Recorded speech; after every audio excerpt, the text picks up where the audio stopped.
Earth, art, man, woman.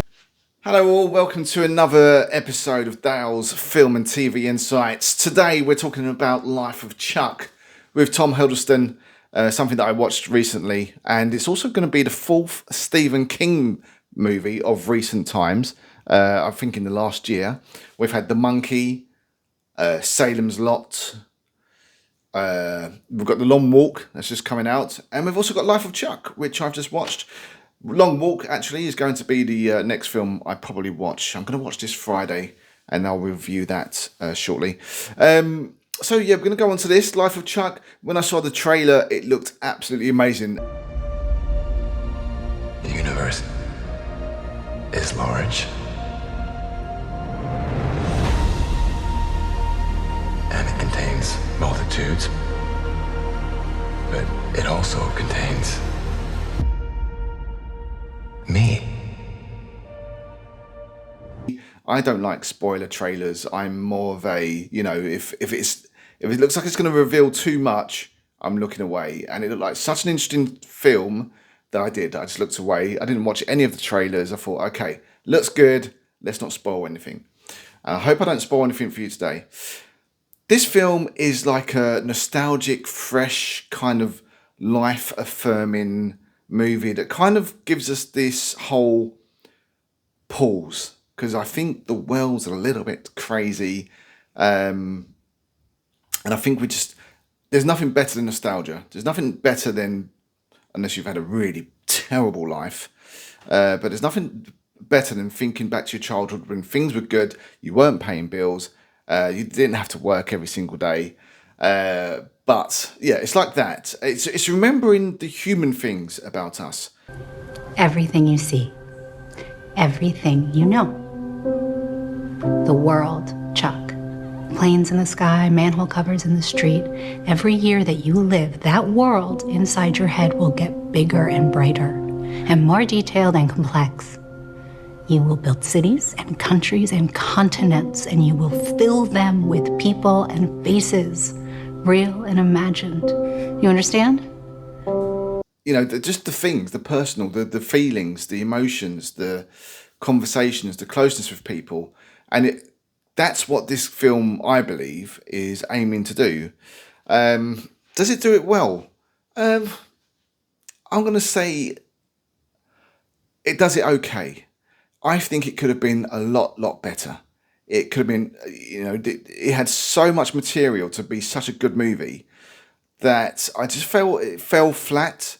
And I think one of the problems, the reason why this is because it started off really big, really big, to the point where I was like, wow, it was really well done how it started off. I'm not going to give you any spoilers, but you watch it and you think, wow, if this is going to continue like this, I'm all in. And basically, it starts off with a massive wake-up call, I would say, for all of us. It's a bit doomsday. And then it goes backwards. You start off with this really big, wow, that's scary, this could really happen kind of moments. And then it just goes, and it becomes a bit long. It just becomes a bit long and quiet. It's nice. There's very nice parts. It could have been a very epic movie. I had to kind of force myself to be into it. Like, I knew what it was trying to do, and I was thinking, okay, you're trying to basically get us out of this zombie-like state of where we are at the moment. We just all go to work. As adults, I know we do have families, etc. It depends on how close you are with your families, etc. Or your friends, even friends that you've probably not spoken to for a few years or whatever, or not even a few years, maybe a few days. It's one of those movies where you think, wow, I need to pick up the phone and speak to my friend that I haven't spoken to for a few weeks. But I had to I knew what it was trying, and I just had to. I was like, okay, I'm gonna let you. Yes, yeah, okay. I'm trying to feel it, but I had to force myself to feel it. the film didn't just blow me away. Like, I would say one of the recent movies and that really tugged at my heartstrings, but really was wow, was Sinners. And that's a vampire movie. There was a short scene, the post-credit scene, and I just remember that as being one of the best scenes I've seen in a long time in a movie, and it really was powerful as well. And this film had so much potential to be powerful. Tom Hiddleston did great. The cast were great, just generally all along the way, but I just think it fell a bit flat for what it could have been. I love magical realism.